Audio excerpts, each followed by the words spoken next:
साचे दरबार की जय। महामाई के दरबार की भंडारे भरे हुए हैं। वह दाती है अर्थात देने वाली। जो भी उसके दर पर समर्पित भाव से झोली फैलाता है, महामाई उसे इतना दे देती है कि उसकी झोली छोटी पड़ जाती है। राक्षसों का संहार करने वाली शक्ति रूपा माँ को नमस्तस्ये नमस्तस्ये नमस्तस्ये नमो नमः। साचे दरबार की जय।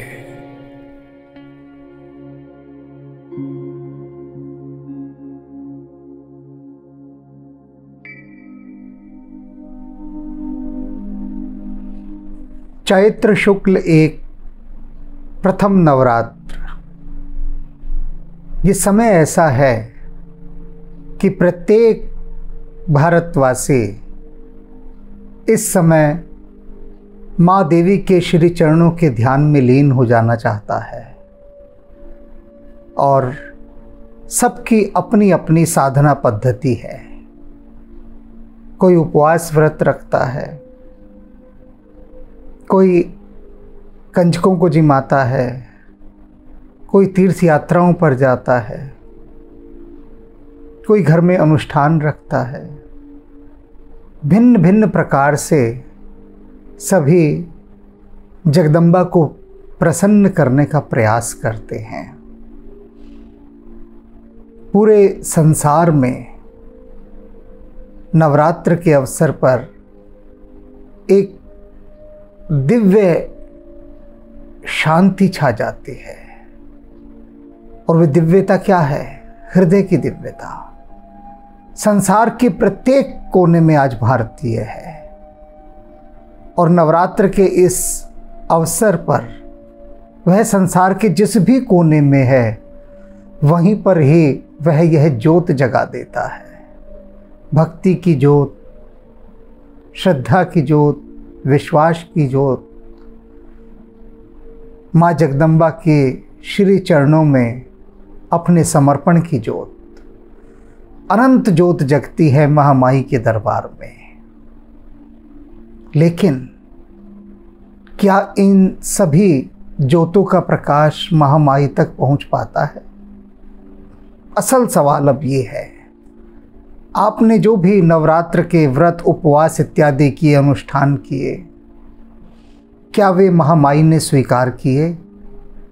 जगदम्बा उनसे प्रसन्न हुई? इसका पता कैसे चलेगा? ये बड़ा महत्वपूर्ण प्रश्न है। बड़ी कठोर साधना लोग करते हैं। 9 दिन तक प्याज नहीं खाएंगे, शराब नहीं पिएंगे, शेव नहीं बनाएंगे और जितने भी बाहर के इतने काम हैं वो सब रोक देते हैं। ये नहीं करेंगे हम ये उन 9 दिनों में। साधना तो की है उन्होंने, पर सवाल है कि साधना क्या स्वीकृत हो गई? आज वह ध्यान विधि बता रहा हूं, जिस ध्यान विधि को यदि आप अपने इन अनुष्ठानों के साथ जोड़ लेंगे, केवल नवरात्र की ही पूजा नहीं, किसी भी अवसर पर, किसी भी समय जब आप कोई पूजा करते हैं, कोई अनुष्ठान करते हैं, उस अनुष्ठान की सफलता इस ध्यान विधि पर निर्भर करती है। अब मानकर चलिए नवरात्रों में 9 दिन आपने बहुत सारी तामसिक चीज़ों का त्याग कर दिया, केवल फलाहार कर रहे हैं या एक समय भोजन कर रहे हैं, उपवास रखा हुआ है, किंतु आपने क्रोध कर दिया, तो क्रोध करते ही आपकी सारी तपस्या निष्फल हो जाती है। क्योंकि क्रोध के लिए एक बात कही है शास्त्रों ने कि यदि कोई व्यक्ति अनुष्ठान करता हो और अनुष्ठान के समय यदि उसे क्रोध दिला दिया जाए तो उसकी तपस्या सारी की सारी निष्फल हो जाती है, व्यर्थ, 0। आप चाहे 99 तक पहुंच गए लेकिन यदि आपको क्रोध आ गया तो वो आपकी सब जीरो हो जाएगी, निष्फल चली जाएगी। एक व्यक्ति ने बहुत बड़ा अनुष्ठान किया, बहुत बहुत उसका पुण्य मिलने वाला था उसे, क्योंकि बहुत मन से वह अनुष्ठान कर रहा था। अनुष्ठान का समापन था, अभिषेक करना था। तो दूधिया जो दूध लाने वाला था, दूध लाने में उसने देर कर दी। उधर जो पुरोहित बैठे हैं वो कह रहे हैं कि अनुष्ठान का जो अभिषेक होना है उसके लिए दूध कहाँ है, दूध कहाँ है, और उसने यजमान की जान खा ली। अब जो व्यक्ति साधना के लिए बैठा था, जिसे अभिषेक करना था, उसका पारा चढ़ने लगा, उसे गुस्सा आने लगा। जैसे ही दूधिया दूध लेकर आया वह तो उस पर बरस गया, खूब खरी खोटी सुनाई, खूब भला बुरा कहा, खूब भला बुरा। ये कोई समय है दूध लाने का? अभिषेक का समय बीत गया, तेरे कारण से मेरे अभिषेक का समय बीत गया। बहुत सुनाया उसने, और बस जैसे ही उसने क्रोध किया दूधिया पर, तो वो जितना पुण्य था उसके सारे अनुष्ठानों का सब नष्ट हो गया। नष्ट तो हुआ हुआ, पाप और चढ़ा। और ये दैविक शक्तियां बहुत समझदार होती हैं, याद रख लीजिएगा, बहुत समझदार। आप तो कुछ भी नहीं है इनके आगे समझदार। अपने को बहुत सयाना मत समझिएगा, आपसे बहुत आगे हैं। आप सोच रहे हैं माँ जगदम्बा को प्रसन्न करने के लिए,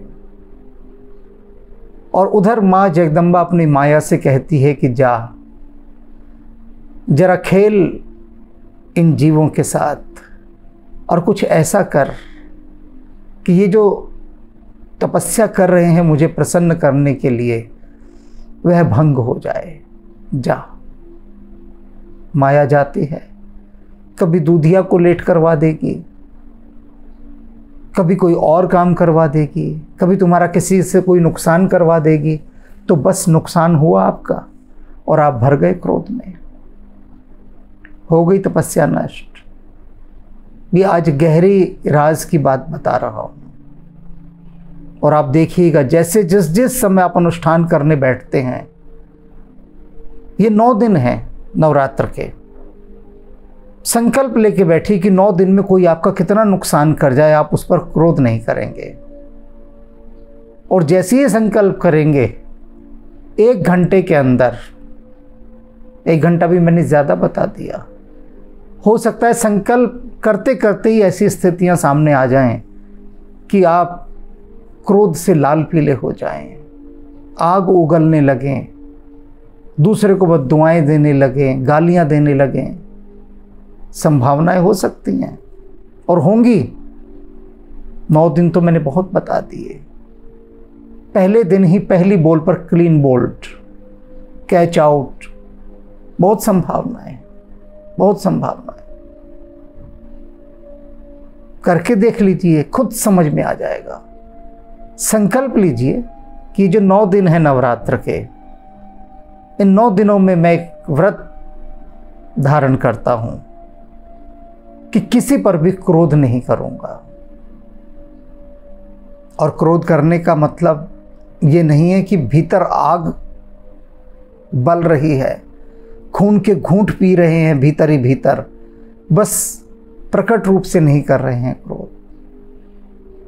मुंह से गालियां नहीं दे रहे, मन ही मन खूब गालियां दे रहे हैं। तो वो जो मन की गालियां हैं ना, वे जल्दी गिनी जाती हैं, बाहर वाली तो शायद ना भी गिनी जाए। क्योंकि मन शुद्ध हो और आप किसी को प्रेम से डांट रहे हैं तो वो डांटना नहीं माना जाएगा, गुस्सा, वो इसमें काउंट नहीं होता। जिस क्रोध के पीछे प्रेम हो वह क्रोध क्रोध नहीं कहलाता। क्रोध वही कहलाता है, क्रोध की श्रेणी में वही आता है जिसको करते समय आप घृणा से भर जाते हैं, नफरत से भर जाते हैं, वह क्रोध। तो माँ जगदम्बा तक यदि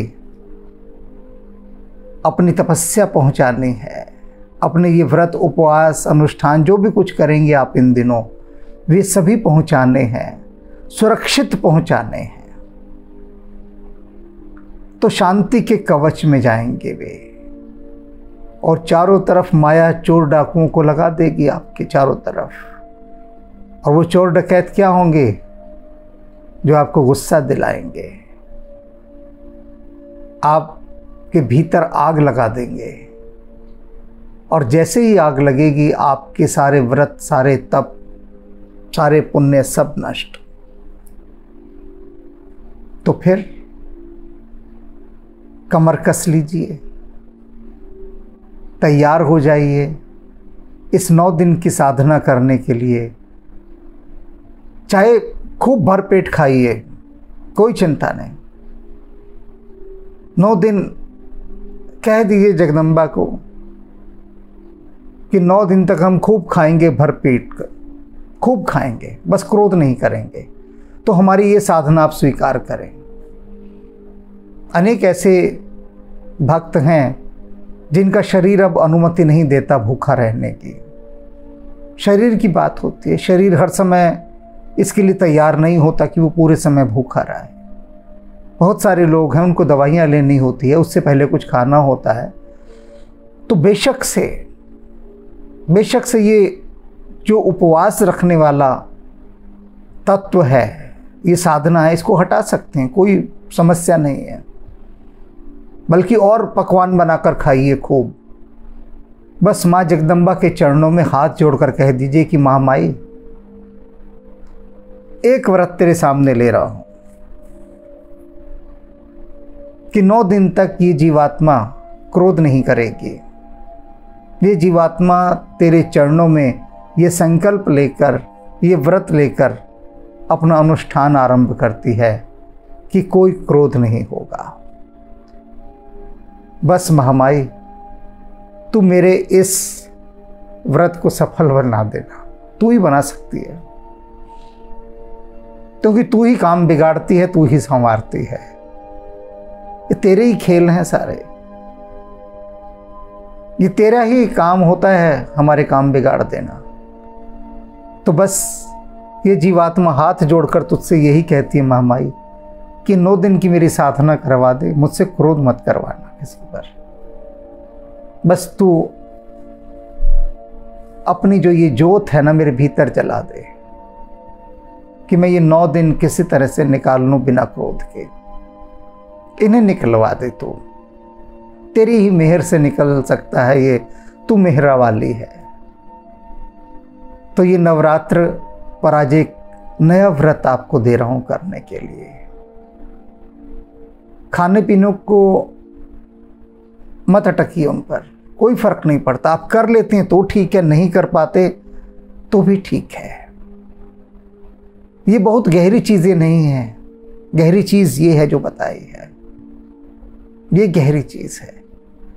तो महामाई के चरणों में कुछ अर्पित करना है तो बेशकीमती चीज़ अर्पित करो ना। ये तो सस्ता सौदा है, सबसे सस्ती चीज़ है कि नहीं खाया सारा दिन खाना हमने, कौन सा तीर मार लिया नहीं खाया। तो वो भी नहीं खाता जिसके पास पैसे नहीं है, जो बेचारा भूख से मर रहा है, गरीब है, कई दिन उसको भी तो नहीं खाना मिलता। तो क्या फ़र्क हुआ? कोई फ़र्क नहीं। खाने की बात नहीं है, खाना है तो अपने क्रोध को खाइए, सबसे बड़ी बात। तैयार, बिल्कुल तैयार कर लीजिए अपने को। मैं बार बार कह रहा हूँ, ये साधना अगर आपने ये ध्यान विधि कर ली 9 दिन की, तो फिर देखिए महामाई आपसे कैसे प्रसन्न होगी। महामाई की प्रसन्नता, जगदम्बा की प्रसन्नता आपके हृदय में खिलती हुई दिखाई देगी, उसकी सुगंध आप अनुभव करेंगे।